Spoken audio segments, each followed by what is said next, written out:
Money letter કાંડ મુદ્દે અમરેલી જિલ્લાની રાજનીતિ ચરમસીમા પર પહોંચી છે। અમરેલી જિલ્લા જેલમાં આરોપી પાયલ ગોટીને મળવા મહિલા કોંગ્રેસ નેતા જેની ઠુમ્મર પહોંચ્યા હતા। પ્રદેશ મહિલા કોંગ્રેસ પ્રમુખ જેની ઠુમ્મર અમરેલી જિલ્લા જેલમાં પહોંચી પાયલ સાથે મુલાકાત કરી છે। પાયલને જ્યાં સુધી જામીન નહીં મળે ત્યાં સુધી દીકરીના પરિવાર સાથે હું વિઠ્ઠલપુર રહીશ તેવું જણાવ્યું હતું જેની ઠુમ્મરે। જે કેસની ગુજરાતી સાથે જૈનિક સોજિત્રા અમરેલી। મારું નામ એડવોકેટ સંદીપ પંડ્યા છે। હું આ પાયલબેન અશ્વિનભાઈ ગોટીનો એડવોકેટ તરીકે હું કામ કરું છું। બેનની પહેલી જે અરજી હતી તે કોર્ટે નામંજૂર કરી હતી।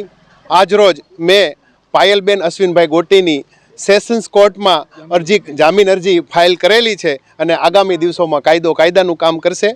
બંધારણની દ્રષ્ટિએ બેનને ન્યાય મળશે, મને એવો સંપૂર્ણ વિશ્વાસ છે બંધારણ ઉપર। જય હિન્દ, જય ભારત, જય જય ગરવી ગુજરાત।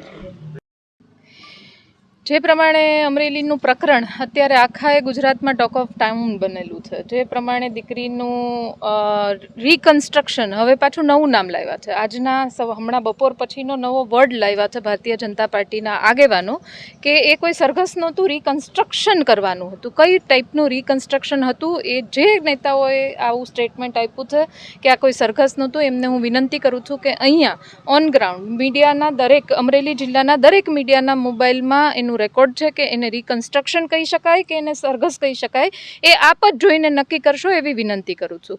બીજું, કોંગ્રેસ પક્ષને ભાંડવાનું તમે બંધ કરો। જે પ્રમાણે ભારતીય જનતા પાર્ટીની સરકારમાં કથની અને કરનીમાં ફરક આવે છે, જે પ્રમાણે તમારું વલણ છે, સામાન્ય પ્રજા પરેશાન થતી હોય તો થાય, સામાન્ય પ્રજાને કોઈ પણ પ્રકારે મુશ્કેલી જ્યારે પડે અને ત્યારે ભારતીય જનતા પાર્ટીના આગેવાન કે પ્રજામાંથી એકની પસંદગી કરવાની આવે ત્યારે હંમેશા ભારતીય જનતા પાર્ટીની સાથે જોડાયેલા આગેવાન કે કાર્યકર્તાઓ કે એને કોઈ મદદરૂપ થતાનો પક્ષ લેવામાં આવે છે, ચાહે પક્ષ ગલત રીતના ખોટી રીતના લેવામાં આવતો હોય છતાં પણ। અત્યારે હું દીકરીને પોતે એની સાથે અંદર મળીને વાત કરીને નીકળી છું।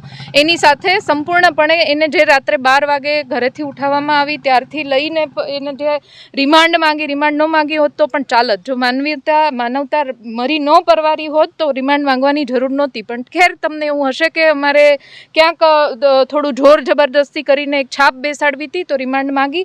હજી પણ દીકરી અંદર છે। અમારા બંને વકીલોની ટીમ અહીંયા એમની સાથે જ દીકરીને મળવા ગઈ હતી, લીગલ પ્રોસેસ કરી રહ્યા છે। જોવાની વાત તો એ છે કે ભારતીય જનતા પાર્ટીના 3 કાર્યકરો કે જેણે પત્ર લખ્યો છે, કોઈની હત્યા નથી કરી, કોઈનું બળાત્કાર કરીને કોઈની સાથે ઉપકૃત્ય નથી કર્યું। તમારી એટલી બધી જો કાયદો ને વ્યવસ્થા જાળવવાની વાત હતી તો તમારે હત્યારાઓ પકડવાની જરૂર હતી। ડ્રગ્સના જે પેલા હતા, ડ્રગ્સ જે વેચે છે એને પકડવાની જરૂર હતી, રેતીના માફિયાઓને પકડવાની જરૂર હતી। પત્ર લખ્યો ને તમે પકડીને તમે એવી છાપ છોડવા માંગો છો કે અમે બહુ મોટું કામ કર્યું છે। તમે વિચાર કરો એમના પક્ષના, હું તો કોંગ્રેસ પક્ષની આગેવાન ચૂંટણી પણ લડી છું, છતાં પણ હું કહું છું કે પક્ષથી પરે રહીને પ્રજાના પ્રશ્નોનો અવાજ આપવો જોઈએ। મહિલાની જ્યારે વાત આવે, ખૂબ સંવેદનશીલ આ મુદ્દો કહેવાય, જ્યારે મહિલાને બાળકની વાત આવતી હોય ત્યારે કોઈ પક્ષ મૂકીને જેનાથી પણ અવાજ ઉઠે એને અવાજ ઉઠાવવો જોઈએ। એટલે મારી ફરજ સમજીને મહિલા તરીકે આ દીકરીનો અવાજ બનવા માટે આવી, એના પરિવાર સાથે તમારા માધ્યમથી ગુજરાતની જનતાને ને તમને પણ કહેવા માંગુ છું કે આજથી લઈને જ્યાં સુધી આ દીકરીને એના ઘરે નહીં પહોંચાડું ત્યાં સુધીના પરિવાર સાથે હું રહેવાની છું। કારણ કે આ પક્ષમાં ભારતીય જનતા પાર્ટીની સરકારમાં ભારતીય જનતા પાર્ટીના જે અંદર 3 એમના જ કાર્યકરો કે જેમણે સિંચન કરવામાં, પક્ષનું સિંચન કરવામાં કાંઈ બાકી નથી રાખ્યું, એમને પણ વકીલો ન મળતા હોય તો આપના માધ્યમથી ગુજરાતની પ્રજાને જણાવવા માંગુ છું કે તમારા સુરક્ષાની જવાબદારી તમારી પોતાની છે। સરકાર પર અપેક્ષા રાખવી પોકળ છે ને જ્યારે કોઈ આ વાત કે મુદ્દો ચગશે તો આ તો રિકન્સ્ટ્રક્શન હતું ને આ તો કોઈ સરઘસ નહોતું ને આ તો લીગલ ખાલી પ્રોસિજર હતી। લીગલ પ્રોસિજરમાં રાત્રે 12 વાગે દીકરીને પકડી ન શકાય, દીકરીને પ્રેસ કોન્ફરન્સ જ્યારે પોલીસ કરતી હોય ત્યારે પાછળ ઊભી ન રાખી શકાય, એની આઈડેન્ટિટી છતી ન કરી શકાય, સરઘસમાં એને ખુલ્લા મોઢે ન કાઢી હોત તો એ તમારું એવડો મોટો કોઈ મુદ્દો નહોતો, ફેરવી ન શકાય। પણ આ દીકરી એક વખત બહાર આવે પછીના મુદ્દાઓ છે, ત્યાં સુધી જે લીગલ પ્રોસિજર ચાલે છે એમાં વકીલ સાહેબ જે એમનો કેસ લડી રહ્યા છે